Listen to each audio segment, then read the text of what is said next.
ginawa akong Koreano. Ay, Ayun ano, kay Bella Padilla. Oo, yes. Then, baka itong Feb or Papalabas. papalabas. If yung title. Ayan, if. Sorry. Yung if na kanta ng River Maya. Hindi ng breath. Ng River Maya. Hindi ng breath.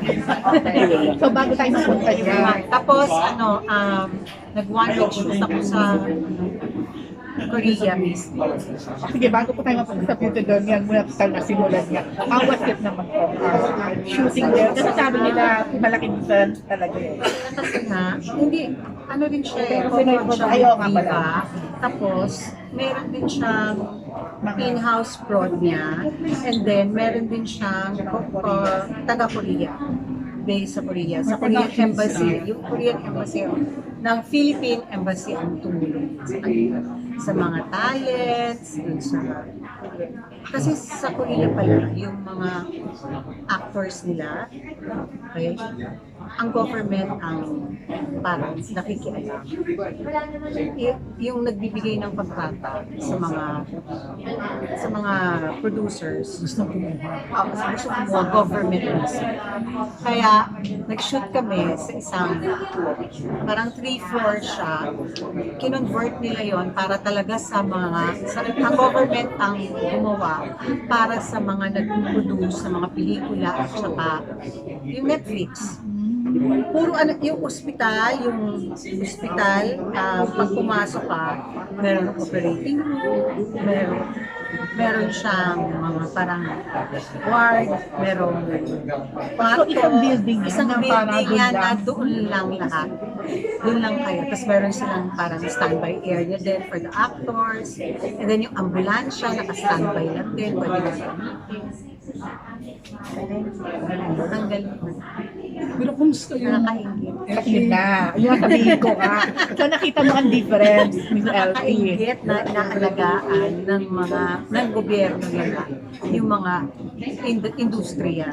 Miss Ente, anong role mo po doon? Pakikwento.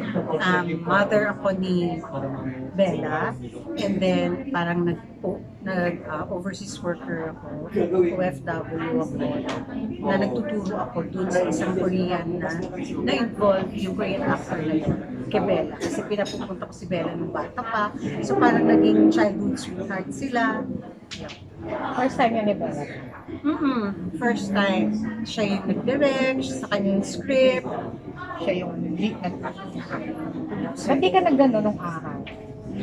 Sinabi din na nailolit sa akin. Sabi ko, it's too late baby now. Parang ang tagal na nung na-decide ko na ayoko nang i-pursue yung directing as an actress na talaga dahil hindi ko kakayanin kung ako yung mag-direct. Sa dami lang nakita kong problema ng director. Ang proseso, ano? Yun lang ang pagiging actress.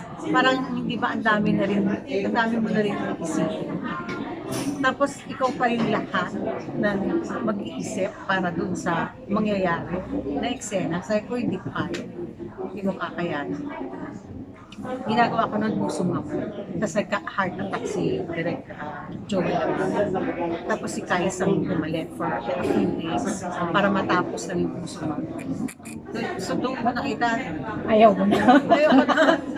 Hindi ko kakayanin. Parang na-trauma ka kay Direk Joel. Hindi naman, kumbaga natakot ako na pwede kasing dumating yung sa point na yung health mo, Mag-suffer. suffer. Miss Erte, ano pong klaseng katrabaho si Bella? Siya rin ang director. Parang, nagugulat nga ako sa mga kabataan, napapahanga ko. Kasi di ba, parang hello there, Jeff!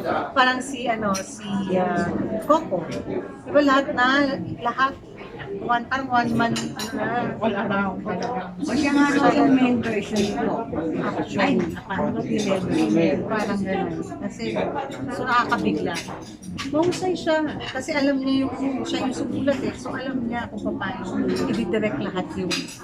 Hindi siya na-intimidate sa'yo bilang course. Hindi, mag-ano pa siya eh. Ay, oo nga pala. Dinaan pala sa kamag-anak. Kamag-anak ka pa Pero eh. still, wala siyang gano'n. Wala.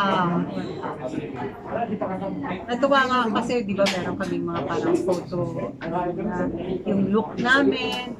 Pag yun, inano niya,